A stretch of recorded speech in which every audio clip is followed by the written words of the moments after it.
Hi YouTube, this is Joe Calton with Calton Cutlery. You can find us on the web, caltoncutlery.com. Tonight we're going to redo the casting of the snowman. And I've got a couple other projects that we're going to cast at the same time while we've got the foundry all hot.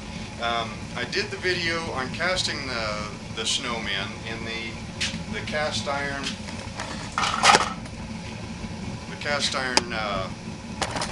cookie thing, I would guess you would call it.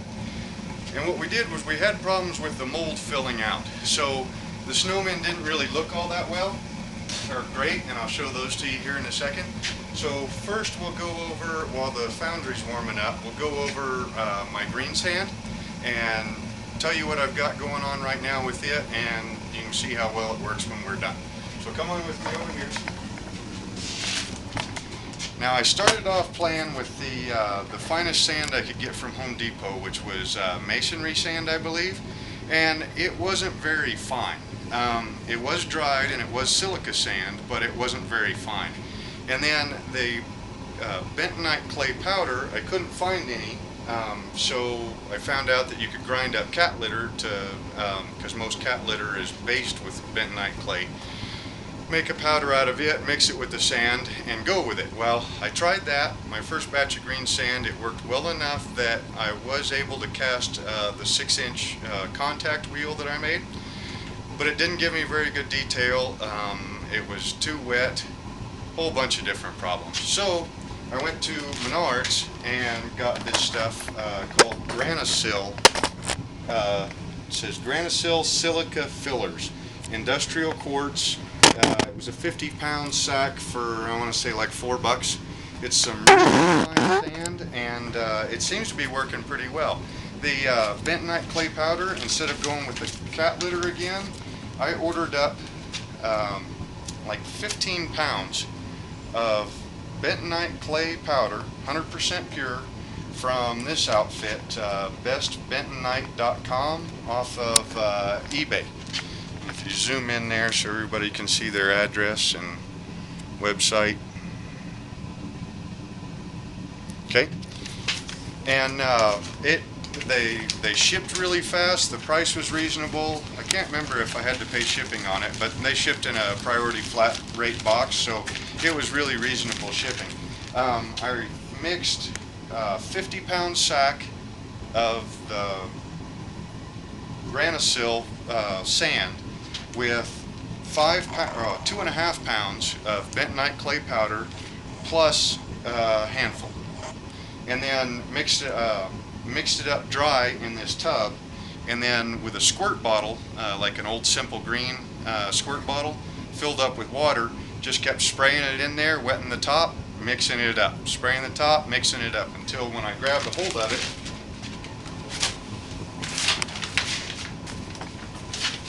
grab a hold of it, it makes your nice, it holds its shape. You can see the indentations of my fingers, and then when you break it, it breaks apart. Now I still have a little bit of problem with it being a little bit on the crumbly side,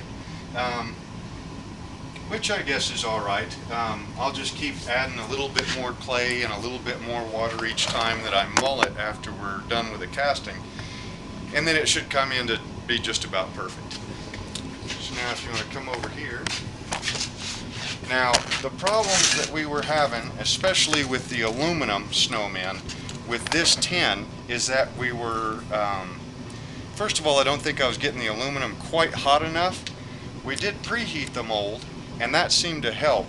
But in any open face mold right here, we had problems either getting a good fill out in like the snowman's scarf and his nose and everything, or it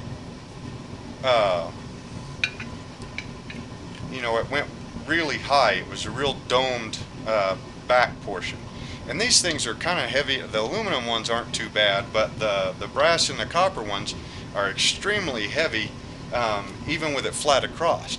Now with the brass and the copper, they were more liquid and filled the mold out easier, but when they cooled, they shrank, and there was no more molten metal filling up and adding to that. So as they shrank, they just They just shrank up and didn't really look all that nice, and then they shrank away and you started losing detail there too.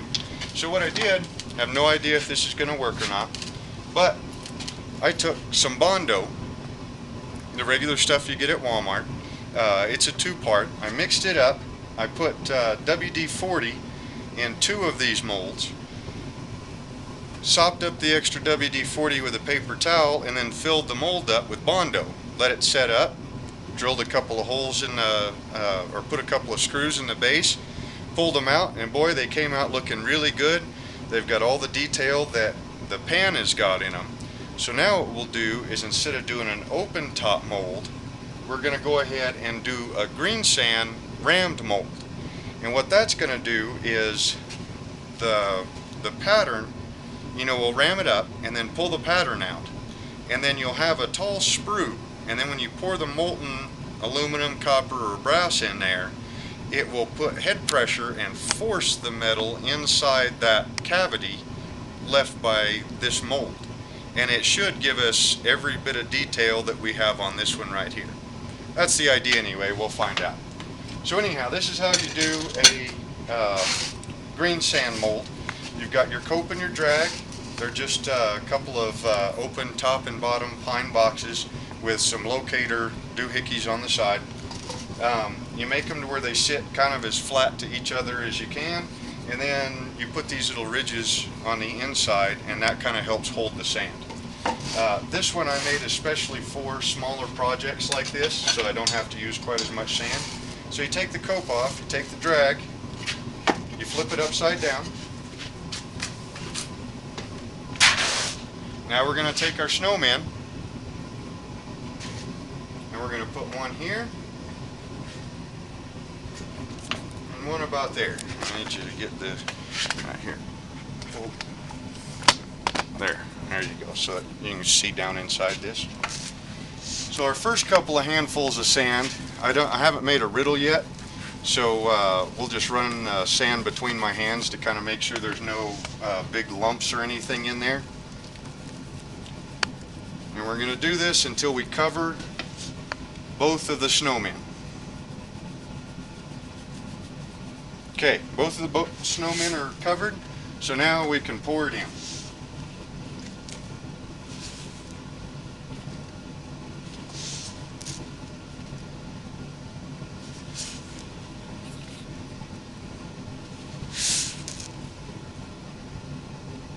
Now this mold, or this part right here, ramming up the flasks, that's what this set is called, is a flask.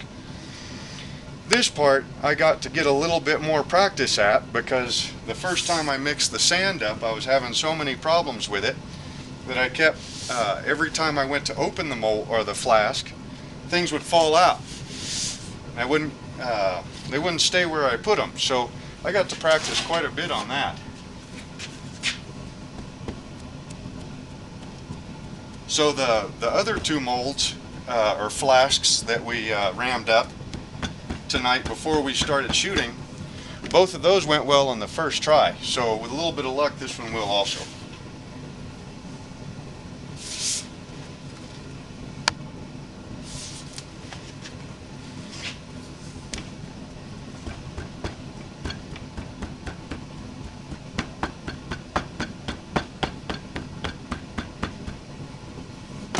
So now we're going to strike this off, kind of see where we're at as far as being level.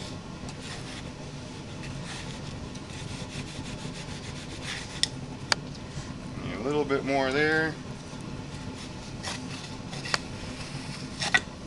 Okay, that's pretty close.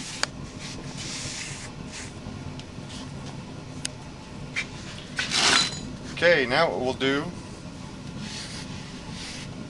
is we'll go ahead and lift it up, and you'll see the bottom of the 2 snowmen molds.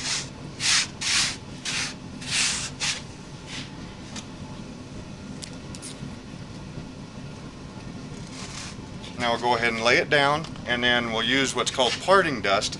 Apparently there is a commercial version of this that works, you know, extremely well. What I'm using here is baby powder.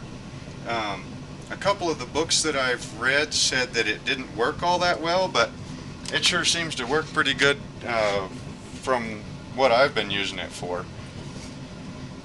Plus, I don't think you have to worry about it being toxic. I mean, you know, you put that baby powder all over babies, and you know it gets on their hands, and babies can't help but putting everything possible into their mouths. So if it was poisonous, a whole bunch of kids all over the place would be dying. So I'm pretty sure we're safe. So anyway, one thing I forgot to do is mark where I'm going to put the sprue. There's a sprue cutter, just a chunk of 1-inch aluminum tubing. So I'm going to mark, we're going to put the sprue right about here. And so we're going to make a mark here and a mark there.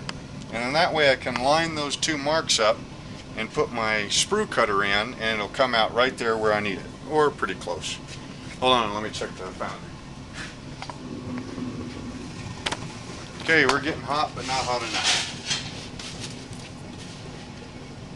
Now this being the bottom side of the snowmen, we don't really have to be quite so careful to, you know, make sure we get fine sand, because I can just take the base of it, run it up against the belt grinder, and clean it up real quick.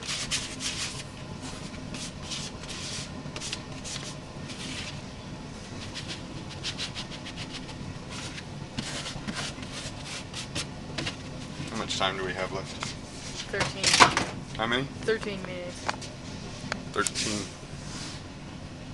13 minutes, okay.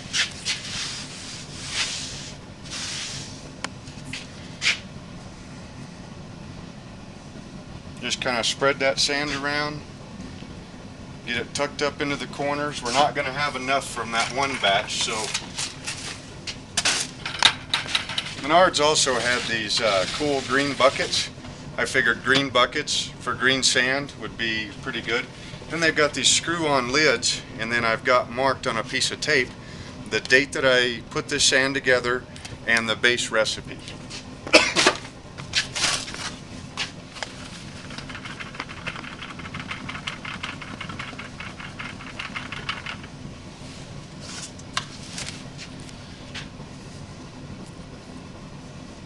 Okay, so we'll get all that in there, do our first packing, or ramming. And this rammer is just a chunk of old 4x4. Can't remember what it was, maybe a table leg or something. And I just stuck it on the lathe and kind of turned the handle in the middle so it was comfortable to hold, and then flattened out one end and kind of domed the other end.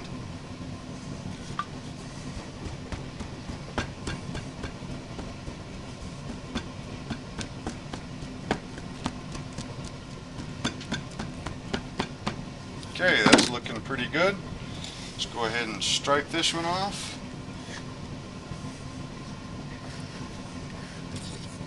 And you see how this clay is kind of wanting to, or this sand is kind of wanting to come apart, even when I'm just striking this part off. It still seems like it's a little bit dry to me, but that first batch of sand I made was so wet that I'm kind of leery about adding too much water all at once. So anyway, so we'll take our marks,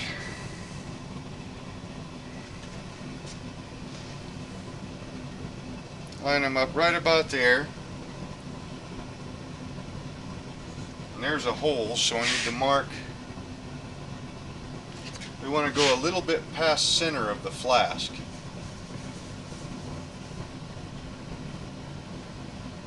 Right up to my thumbnail there. Then we'll go ahead and cut a funnel around the sprue.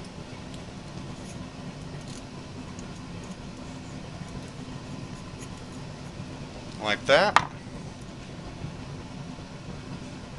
And then we'll pull the sprue out. Now we'll tap the outsides of the flask.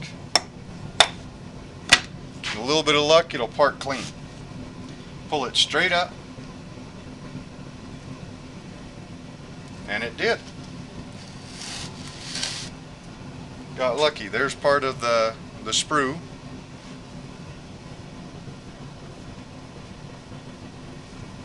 Okay, so now what we need to do is cut our runners. Okay, so that molten aluminum is gonna be coming down through that hole into here. Now we need to get that aluminum into both patterns. So the reason I put the sprue here is so that the aluminum would run into the thicker portions of the patterns. So we'll cut little pathways. Oh, and that pattern already wanted to pop out. That's good. Cut little pathways for that aluminum to travel. Here's another reason I think my sand is too dry. See, it's awful crumbly when I try to lift these pieces out.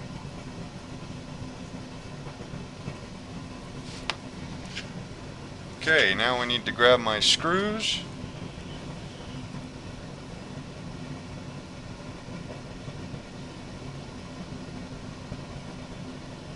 And of course, when I cleaned up the back of the patterns, I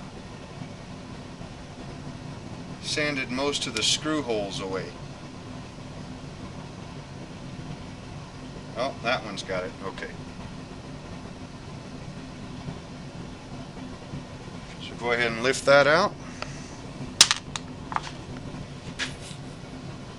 And I think this one right here is just going to come out on its own.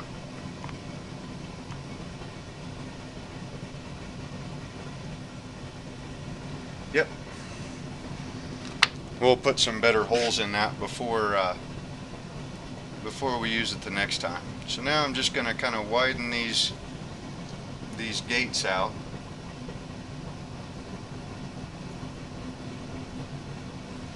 Okay, so now what we're going to need is our bottom board.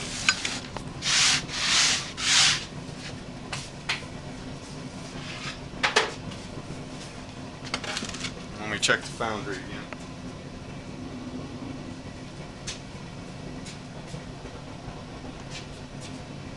We're getting close. Okay, so now we're going to have to lift this up and then kind of clean up this sand so it'll fall out. You don't want any loose sand, or as little as you can get, inside these gates or in this sprue hole or inside your patterns.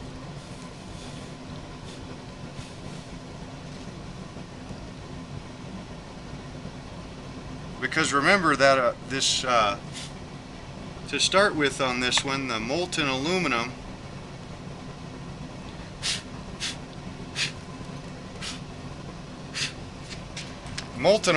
is going to be rushing into this mold.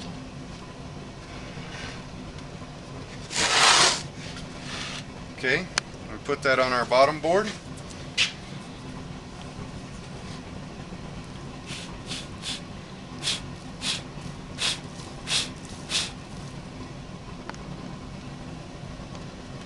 Need to get the loose sand out of here.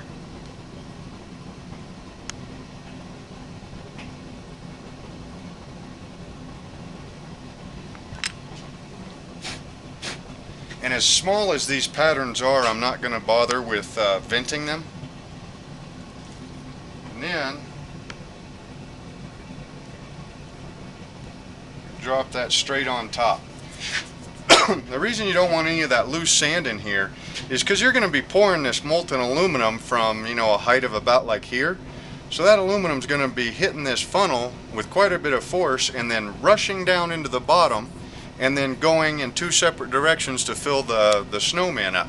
So if you have loose sand, that as that aluminum rushes down in there, it can wash that sand into what it is you're molding. Okay, so we'll set this one off here.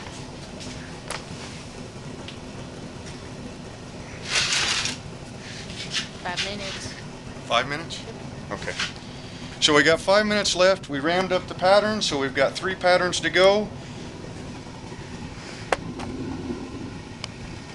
The aluminum's just starting to turn liquid, so we'll go ahead and shut this video off, and then we'll start another one and show the actual pouring.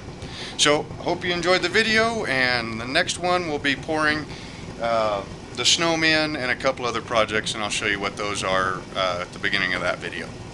Hope you enjoyed it, and we'll see you next time.